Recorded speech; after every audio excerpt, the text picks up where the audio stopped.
you're interested in privacy and data protection, then this post could be pretty important.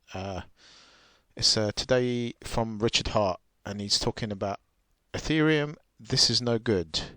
The only way to protect user data is to never have it. A database of IP to ETH address is unacceptable. Change your RPC in Metamask to avoid this trash. Avoid the million scam bots and imposters that will post in this thread. Okay, so we're actually going to look at someone who has posted in this thread, which is quite good. But this is a little bit concerning, and I'm going to show you the details here. So if you have a Metamask wallet, it's linked to this address here, and we'll go through this. Information collected by Infura when you use Infura as your default RPC provider in Metamask. That's a Metamask address. That's the Infura address. They are both products offered by the company, and Infura is the default remote procedure call RPC provider in Metamask. When you use Infura as your default RPC provider in Metamask, Infura will collect your IP address and your Ethereum wallet address when you send a transaction. So they're connecting both of these two pieces of data into one, so they can identify where you are. However, if you're using your own Ethereum node or third-party RPC provider with Metamask, then neither Infura nor Metamask will collect your IP address or Ethereum wallet address. But you should be aware your information rules will be subject to whatever information collection performed by the RPC provider you are using and their terms regarding such collection.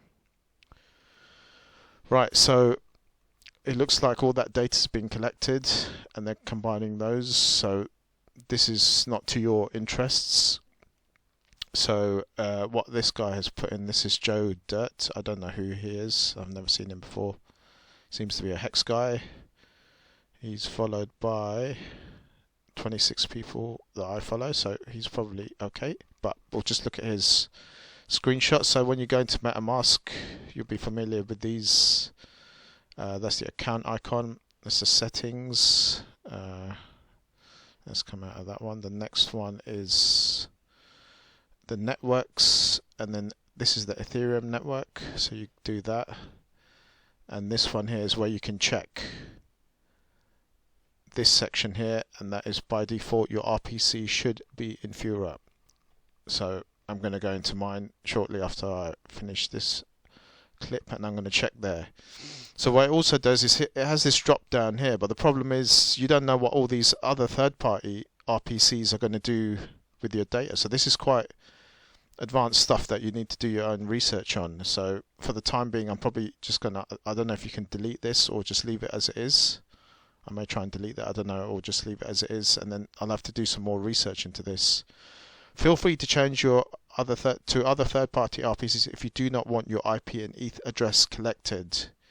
Click on the drop down below to see a list. Okay.